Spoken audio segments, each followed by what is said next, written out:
Hello everyone, welcome back to our channel board education hub. Yes my dear, तो जैसा कि हम सभी जानते हैं कि अब फर्स्ट टर्म में जो है वो फर्स्ट टर्म की जो एग्ज़ामिनेशन होगी उसमें अब बहुत ज़्यादा वक्त नहीं बचा है। तो अब हम जो भी तैयारी करेंगे वो फर्स्ट टर्म को ध्यान में रख के ही करेंगे। तो जो आज का टॉपिक है माय डियर, जो आज हमें पढ़ना है वो है refraction of light.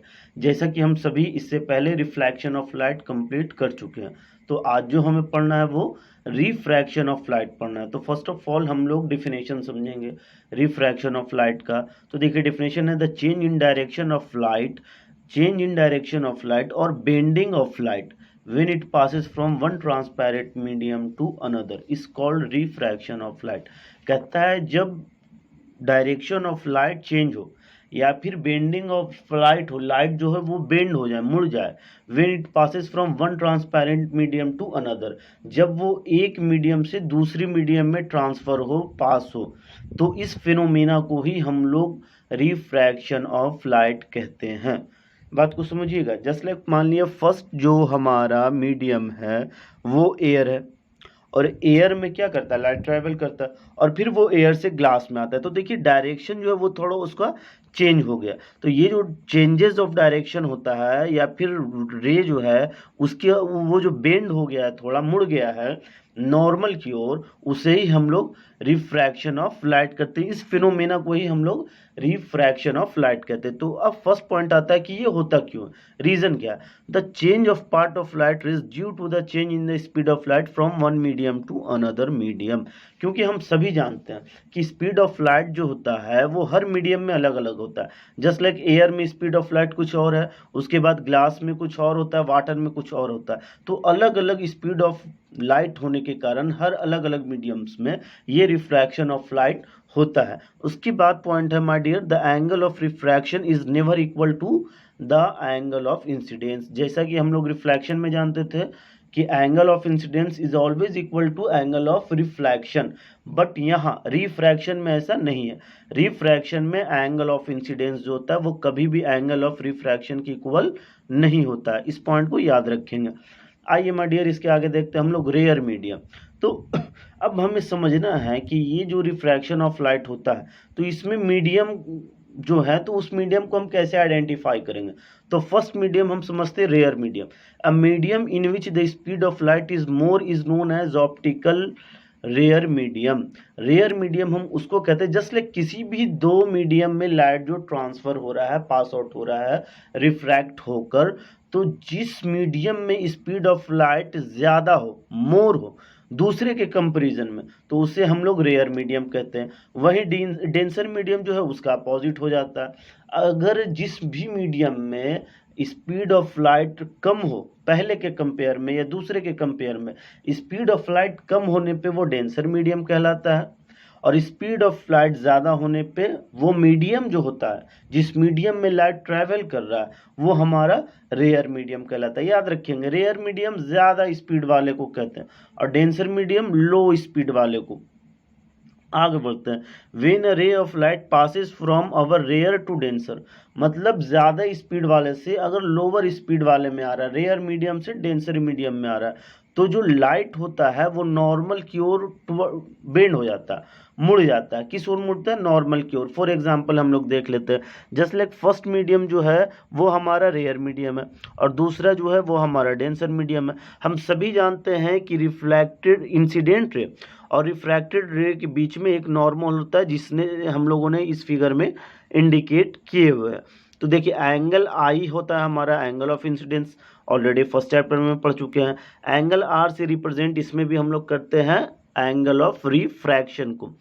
Yes my dear, तो जो रेयर मीडियम है जिसमें स्पीड ऑफ लाइट ज़्यादा होगी वो एयर है। तो उस मीडियम में ऑब्वियसली हम लोग सभी जानते हैं कि एयर में जो स्पीड ऑफ लाइट होती है वो 3 × 10⁸ मीटर पर सेकंड होती है। उसके बाद जो दूसरा मीडियम है वो ग्लास है, और ग्लास में जो स्पीड ऑफ लाइट होती है वो 2 × 10⁸ मीटर पर सेकंड होता है। यस माय डियर, तो हम लोग क्या देख रहे हैं, एयर में जो है स्पीड ऑफ लाइट ज़्यादा है तो वो रेयर है और डेंसर में कम है, तो इस सिचुएशन में हमेशा रे ऑफ लाइट जो होती है वो नॉर्मल की ओर बेंड हो जाती है, मुड़ जाती है। इस पॉइंट को याद रखेंगे, ये एग्जामिनेशन में भी आता है, ऑब्जेक्टिव भी आएगा कि किस कंडीशन में जो है वो रे ऑफ लाइट, रिफ्रैक्टेड रे जो है वो नॉर्मल की ओर बेंड होता है और किस में नहीं। इसी का अपोजिट एक और कंडीशन देखते हैं, जब कहता है when a ray of light passes from a denser medium to rare medium it bends away from the ray normal. मतलब अगर डेंसर से रेयर में आ रहा है, पहले क्या था रेयर से डेंसर, अब क्या हो रहा है डेंसर से रेयर, तो जब केस अपोजिट करते हैं हम लोग तो कंडीशन भी अपोजिट होता है। पहले वाले कंडीशन में क्या था कि वो नॉर्मल की ओर बेंड हो रहा था टुवर्ड्स द नॉर्मल, अब क्या है अवे फ्रॉम द नॉर्मल। अब जो रिफ्रैक्टेड रे है वो नॉर्मल से क्या होता है अवे होता है, दूर होता है।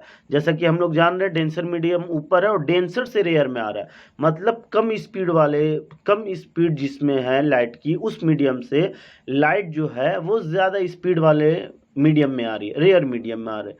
तो इस कंडीशन में क्या होता है कि जो रिफ्रैक्टेड रे होता है वो नॉर्मल से दूर होता है, अवे होता है। इस पॉइंट्स को हम लोग ध्यान में रखेंगे, ये एग्जामिनेशन में माय डियर आएगा, ऑब्जेक्टिव तो श्योर आएगा।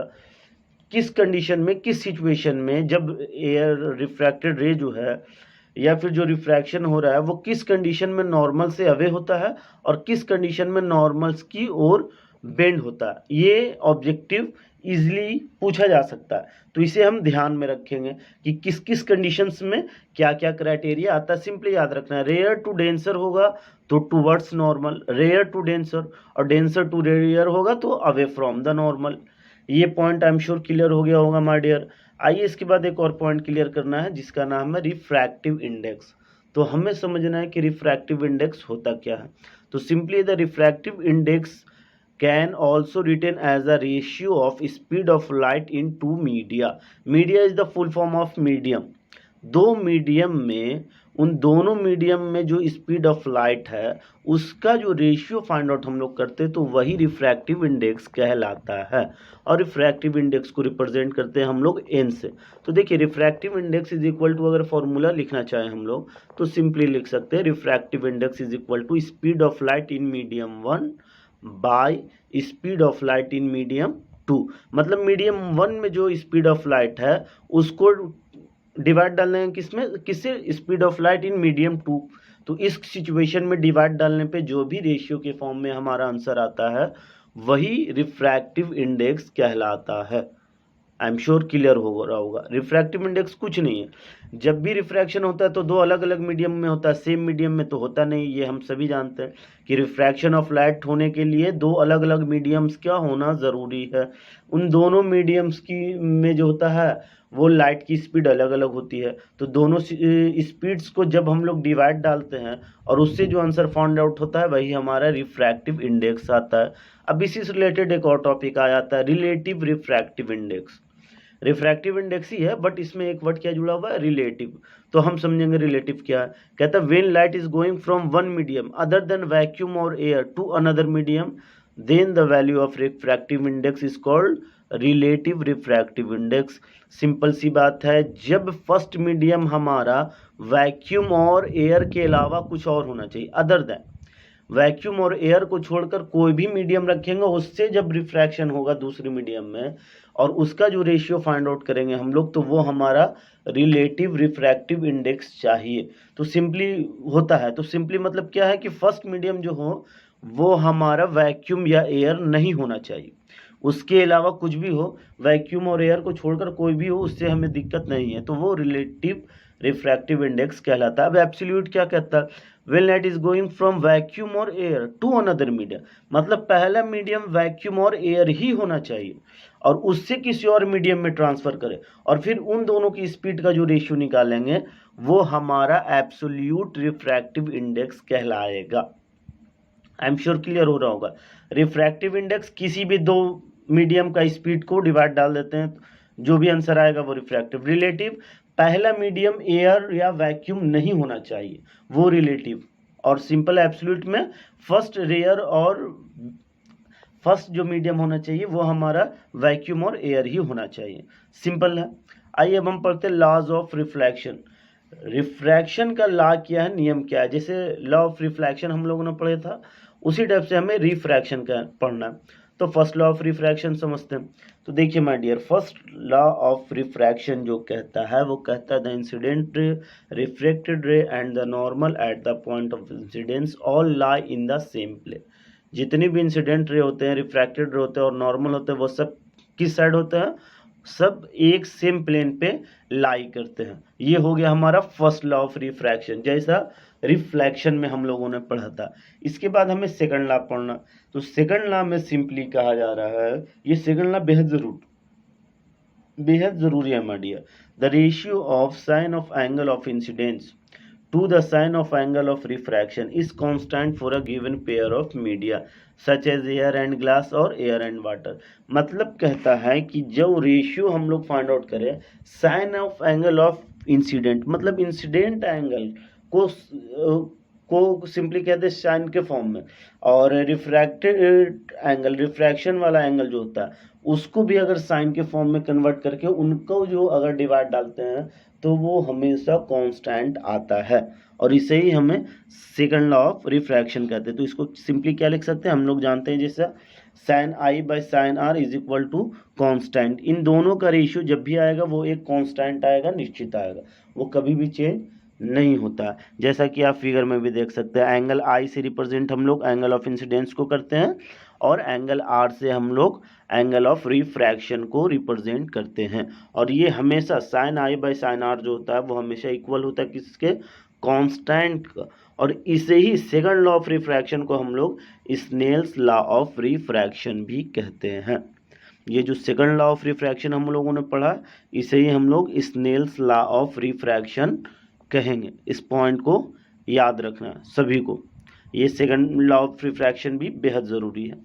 अब कहता है refraction through a rectangular glass slab.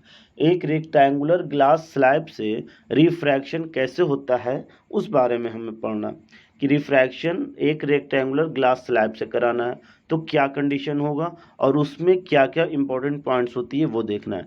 Just like अभी हम लोग देख रहे हैं कि ये जो फिगर बना हुआ है इसमें एक ग्लास है, इस ग्लास का पॉइंट आउट आप देख सकते हैं।